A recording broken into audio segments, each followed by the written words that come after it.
Que de momento estamos en la única plaza de la Constitución que ha sobrevivido entre las 4 capitales de provincia catalanas.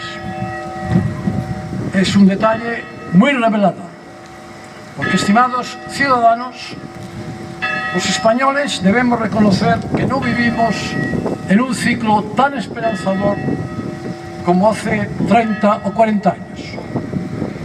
Vivimos en unos tiempos donde las palabras sobre las que habíamos edificado toda la construcción social y moral han dejado de tener sentido.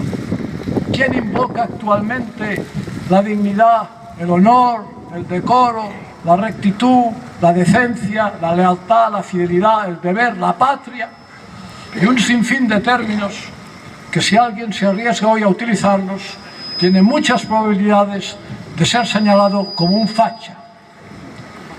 Vivimos un ciclo donde han surgido en España una profusión de banderas para infligir una agresiva y hostil diferencia. Las encontrarán por aquí en cada pueblo. Signos y banderas que dicen representar sentimientos de pertenencia, pero cuyas actitudes parecen más propias de una comparsa tribal que de un conjunto de ciudadanos sensatos. Seguimos asistiendo al declive ético y moral en las estructuras de los gobiernos, de los numerosos gobiernos, porque estamos administrados por una ingente cantidad de personas y organizaciones nacionales, autonómicas, provinciales, comarcales, municipales y europeas que, sin reparar en gastos, se dedican a legislar frenéticamente como justificación de sus elevadas nóminas. Como más legislan, mayor corrupción tenemos, cosa bien rara. Legislan hasta los tapones del agua mineral, nos regulan hasta la más recóndita intimidad, de tal forma que cuando comienzas a trabajar por la mañana ya llevas incumplidas un conjunto de normas, decretos o leyes. Eso afecta a nuestra libertad, claro, pero también afecta, y mucho, a nuestra economía común por la multitud de cargos superfluos retribuidos con el dinero público. Pero hay algo más grave que nos implica a todos. La democracia española lleva unos años erosionada por actos y actitudes políticas que jamás hubiéramos imaginado todos aquellos que participamos en la recuperación de las libertades durante y después de la dictadura. Han sucedido y están sucediendo hechos que han traspasado todos los límites de la decencia y la dignidad pública, con un silencio preocupante por parte de la ciudadanía, la cual pocas décadas antes hubiera hecho sentir su voz con toda la autoridad cívica que emana del pueblo en una democracia. Debemos admitir que la inercia del engaño gubernamental se ha hecho un hábito en la gente. Sin embargo, frente a este panorama tan poco alentador, todavía nos queda un amparo sólido, un texto nacido del consenso, de la renuncia y de la inteligencia compartida de muchos españoles. Este amparo es nuestra Constitución de 1978, de la que hoy celebramos el 47 aniversario. Cuando aquella generación de hombres y mujeres, algunos de los cuales eran salidos de la cárcel, otros de la clandestinidad o el exilio, incluso algunos del silencio en las oficinas del régimen anterior, cuando estos ciudadanos se reunieron para redactar nuestra Carta Magna, buscaban algo más esencial que sus propias tendencias, algo más noble que sus antagonismos políticos, algo más elevado que sus intereses cotidianos.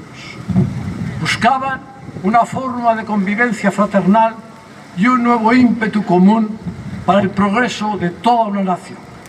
Buscaban, en definitiva, convertir nuestra patria en un territorio de ciudadanos libres e iguales. La Constitución del 78 no es solo un texto jurídico, es un pacto moral entre españoles.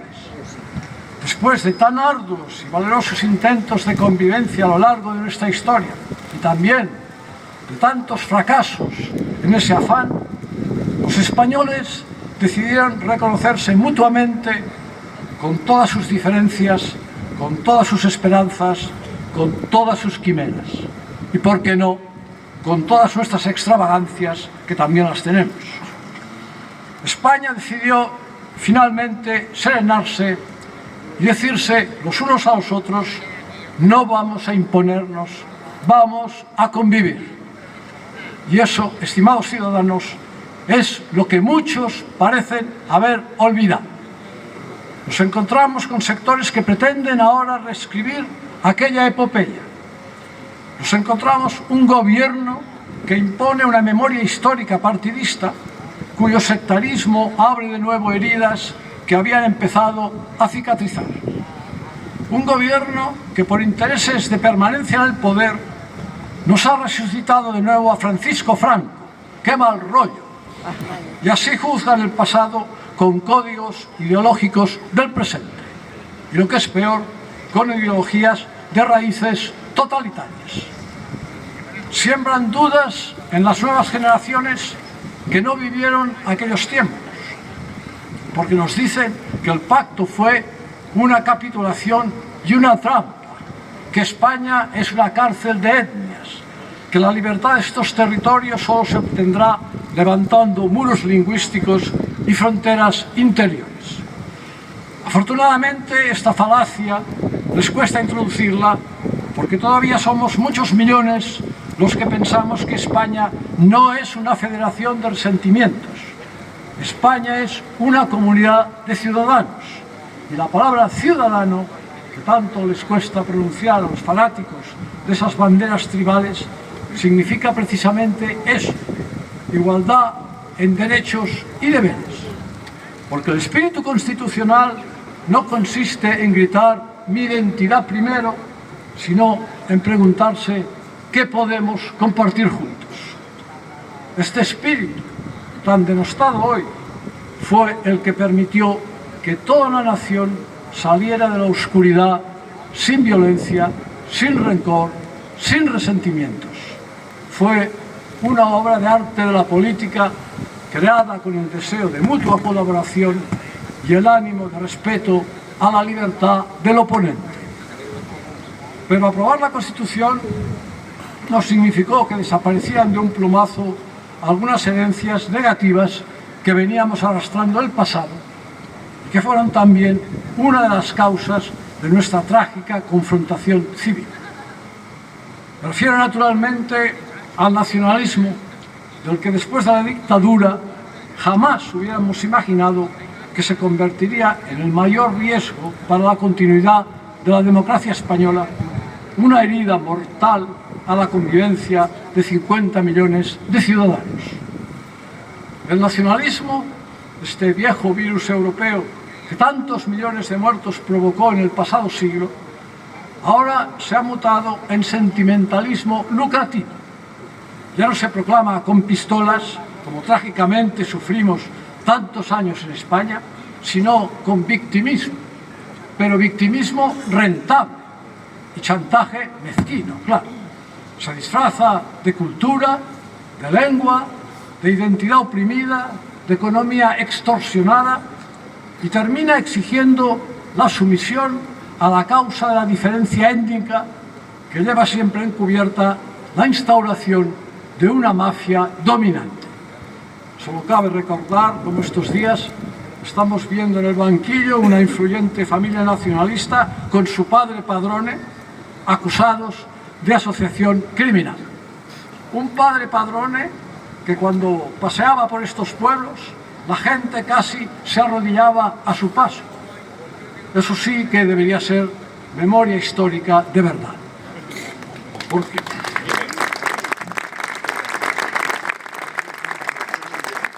el nacionalismo finge sublimar el amor a la tierra, pero en realidad lo que siembra es el desprecio al diferente. No nos engañemos, es una de las muchas caras del fascismo, aunque ellos nos llamen fachas a quienes nos oponemos. Nuestra Constitución no niega las diferencias, al contrario, las protege y las reconoce como un valor fundamental de la gran variedad de la nación común. Pero lo hace sin convertir las diferencias en privilegios, porque la diversidad, cuando se transforma en dogma de superioridad frente al vecino, deja de ser riqueza y se convierte en la senda del pensamiento único y la patria de los insolidarios. Porque si olvidamos el principio de igualdad que proclama nuestra Constitución, significará dar vía libre al otorgamiento de privilegios según el código postal. Es lo que ahora se pretende. Y es algo que lamentablemente ya rige en algunos rincones de nuestro territorio, que tienen el PIB más alto de Europa a costa de la caja común de todos los españoles. Con todo ello, no quiero sostener que nuestra Constitución sea perfecta. Tampoco son las tablas de Moisés. No sé si necesita retoques o un lifting, pero la realidad es que lleva casi medio siglo y solo se ha reformado 2 veces por mínimas cuestiones. O sea, que tenemos una señora Constitución de 47 años casi virgen. Por eso pienso que este puente que hacemos el día de la Constitución de la Inmaculada sería más propio de llamarlo Puente de la Inmaculada Constitución.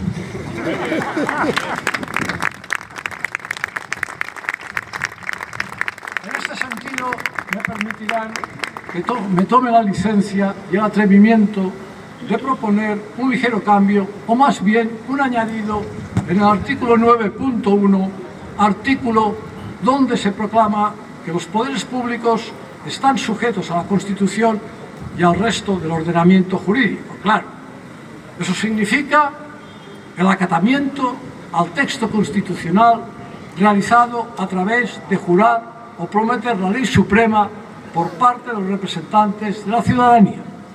Pues bien, en los últimos tiempos, los actos de jura a la Constitución realizados por estos representantes en sedes parlamentarias, se permite el ignominioso espectáculo de ver cómo los enemigos de la Constitución realizan su ficticio acatamiento con frases que representan un ultraje a los principios de la Carta Magna.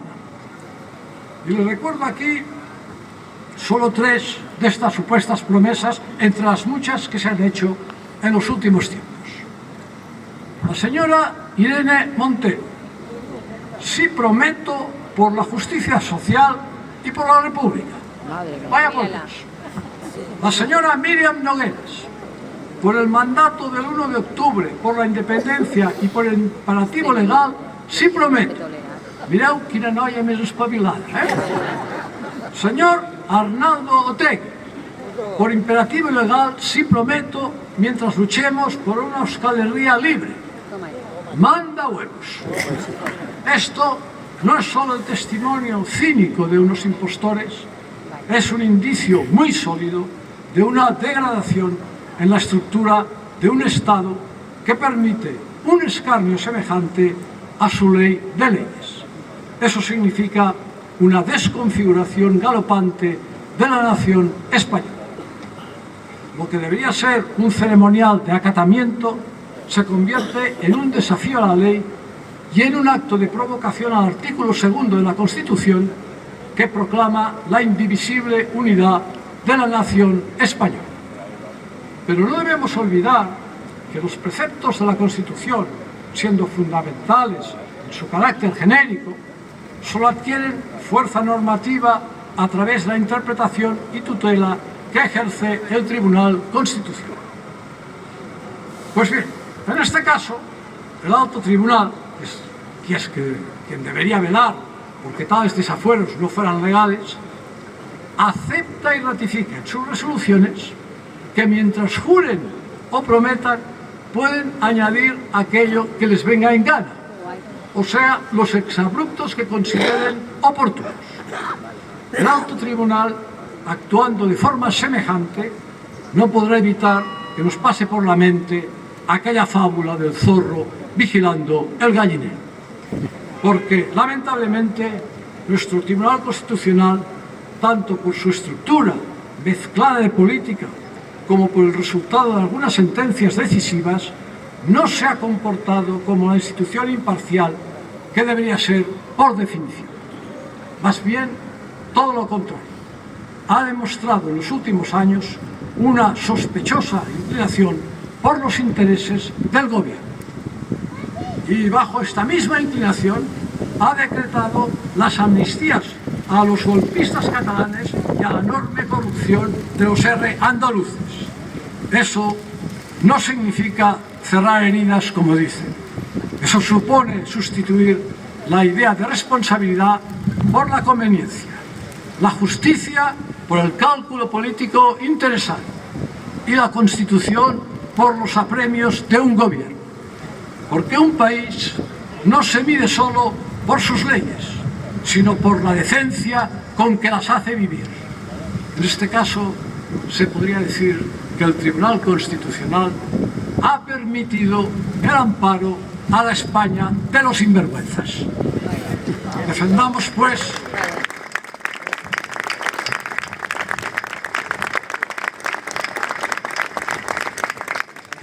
pues, no solo la letra, sino el espíritu constitucional. Ese espíritu que exige que la ley, y solo la ley, sea el cauce para resolver los conflictos públicos y nunca el precio de los acuerdos. Sin embargo, hoy, como nos hemos reunido aquí para recordar un feliz aniversario, no quiero concluir esta intervención sin expresar que nuestra Carta Magna tiene que ser la voz que nos advierta de que la libertad nunca se hereda, siempre se defiende.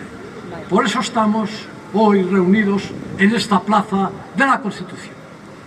Y mientras quede entre nosotros la voluntad de convivir fraternalmente y la voluntad de exigir la igualdad de todos los españoles, la Constitución será algo más que un texto, será una respiración común, que nunca nos falte el aire para sostenerla. ¡Viva la Constitución y viva España! ¡Viva!